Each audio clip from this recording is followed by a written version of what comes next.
Hello again all. Today's deep dive into the history of nursery rhymes explores Sing a Song of Sixpence. What's the history of the rhyme? Was it a parody made at the expense of the King's Poet Laureate? Who was the king in the counting house and the queen in the parlour? And were blackbirds really baked in pies? Together we'll answer all these questions and many more. Let's start with the rhyme as we know it today, then explore some earlier, more gruesome versions. The words of the rhyme go like this. Sing a song of sixpence, a pocket full of rye, 24 blackbirds baked in a pie. When the pie was open, the birds began to sing. Wasn't that a dainty dish to set before the king? There's then a series of extra verses. The king was in his counting house, counting out his money. The queen was in the parlour, eating bread and honey. The maid was in the garden, hanging out the clothes, when down came a blackbird and pecked off her nose. Actually, whether the bird pecks off or nips off the nose depends on the version that you've grown up with. Either way, it's not too pleasant for the poor maid.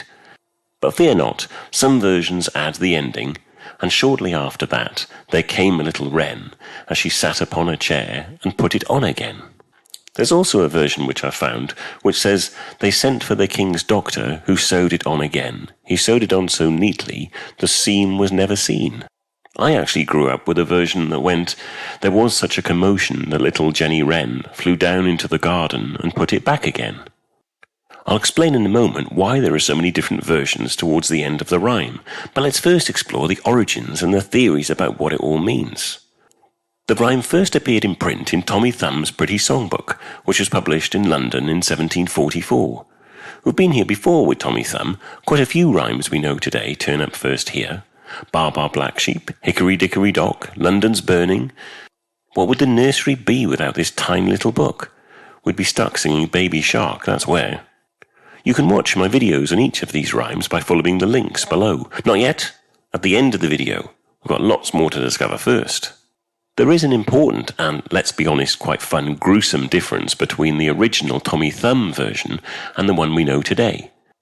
As we know it, blackbirds are in the pie, and they seem largely unaffected by being in the oven for 60 minutes, gas mark 5. In Tommy Thumb's version, it's naughty boys who are the filling of choice, and looking at the accompanying pictures, they're not overly impressed with the whole ordeal. I suspect if there'd been a second verse at this point, the Child Protection Officer would have made an appearance. But the next time we sing a Song of Sixpence, it's in Gamma Gurton's Garland, published in 1784. We now have the blackbirds in the pie, as well as the recognisable second verse about the king in the counting house counting out his money, the queen eating bread and honey, and the maid in the garden doing domestic chores. But for some reason in this version the blackbirds don't go into the garden. It's a magpie that does the nose stealing. Magpies are obviously famous for stealing bright and shiny objects and placing them as trophies in their nests, so I suppose you can see why this change might have happened. But quite quickly, the blackbirds reappear and become the nose stealers. The final verse, in which the nose miraculously returns, began to appear in the middle of the 19th century. By this point, rhymes such as Sing a Song of Sixpence had moved permanently from the more gaudy chapbooks to the nursery. It's fun miming with a child that their nose has been nipped off, as long as it's then replaced. Permanent dissection is less fun. So what are the origins of the rhyme? Well, it seems that paying sixpence for a song was a fairly common practice long before the 18th century.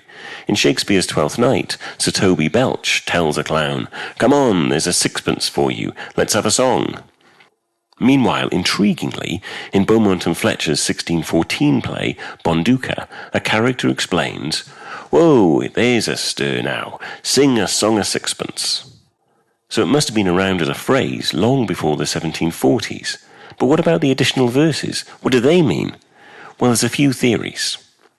Until relatively recently, the main theory was that the rhyme was created by the Shakespearean scholar George Steevens as a witty put-down of the works of the poet laureate Henry James Pye. Pye had been appointed poet laureate in 1790. This is an honorary position dating back to the time of Charles II, and some notable poets have held the post. William Wordsworth and Tennyson to name but two. Pye was not of their calibre. By all accounts, he was appointed not on the basis of his literary skills, but as a reward for his support in Parliament of the Prime Minister William Pitt the Younger.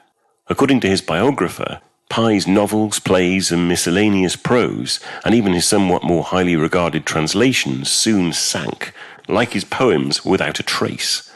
However, his conspicuous public position as poet laureate exposed his meagre talents to the gaze of satirists. Enter George Steevens. Upon appointment by George III, Pye's first published work was a sycophantic ode to the king on his birthday. Steevens was famous in literary circles as a bit of a raconteur and practical joker, and he jumped at the chance to pen a rhyme playing on Pye's name and lampooning his poetry as a dainty dish to set before the king. While this version of events did the rounds of polite society through the 19th century, there's one not insignificant issue. As we've seen, the rhyme was already known in the 1780s. Peter and Ione Opie, writing in the 1950s about the history of the rhyme, say that the origin of this story is in the Dictionary of National Biography. But thankfully the good people at the DMP have clearly taken note of the timeline, and this story has been removed from the more current editions. So if that's not the origin, what is? And who is the king and the queen and the maids, and can we really bake blackbirds in a pie and expect them to live?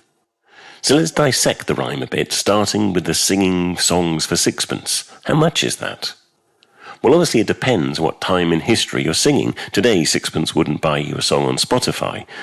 The sixpence coin was first minted in 1551, at which point it was worth about £7 or $9.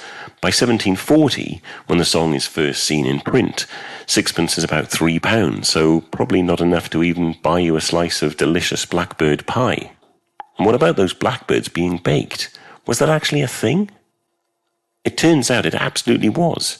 In the 16th century, it was an amusement for the nobility to place live birds in a pie as a form of entertainment between servings. An Italian cookbook, published in 1549, contained a recipe to make pies so that birds may be alive in them and fly out when it's cut up. The concept of live animals coming out of pies remained current way into the 18th century. Hiding things in pies comes up in other nursery rhymes, most notably Little Jack Horner, whose plum being pulled out of the pie could have been deeds to a manor house. You can find a link to that video below as well. The 4 and 20 phrasing for 24 seems antiquated to our modern ears, but it was actually quite common to use this backward form of English prior to the 18th century. In fact, it seems more common than 24 at various points in history. Chaucer used this style of writing in his Canterbury Tales. 4 and 20 turns up lots of times in the Squire's Tale and in the Tale of the Wife of Bath. Later authors such as Daniel Defoe and Ben Jonson also used this numbering style, which gives us a tantalizing speculation as to the real age of the rhyme. The reason many English people use this way of speaking is because English is Anglo-Saxon in origin, and even today the numbering system of German fits the pattern of 4 and 20. Amazingly, this forwards and backwards numbering style seems to be used interchangeably in English right up into the 20th century. Arthur Conan Doyle's Sherlock Holmes is quoted as saying, "Now the spell has been upon him 48 hours." Moving on to a pocket full of rye. Well, rye, of course, is an ingredient in the making of beer, and no doubt a party in which blackbirds are baked would need plenty of alcohol. The pocket full of rye may in fact refer to a term of measurement. Pockets for much of the early modern period were more like bags and sat external to trousers or dresses, so you may very well have weighed rye in preparation for making alcohol. So what about the meaning behind the rhyme? Who was the king, the queen, and the maid? Now, dear viewer, we have a decision to make on where to go with the rest of this video. Option 1 is we assume that the original version of the rhyme was just a nonsense verse involving cooking naughty boys or blackbirds, written simply for the amusement of children. Or do we go for option 2 and go down the rabbit hole that the rhyme is much older and tells the tale of a real king and queen? Well, as the benevolent dictator/creator of this channel, I say that we acknowledge the first option is probably fairly close to reality, but just like Alice visiting Wonderland, much more fun can be had chasing rabbits. So let's look at some of the theories. It might be that actually the rhyme is about the celestial calendar, that the queen symbolises the moon, the king the sun, and the blackbirds the 24 hours in the day. I'm not quite sure where the maid is going in this theory. Perhaps she's the stars in the heavens or something. Or perhaps the rhyme is really about the English Reformation. It's amazing the number of rhymes that seem to be connected with this period in history, and specifically, it's about the dissolution of the monasteries in England.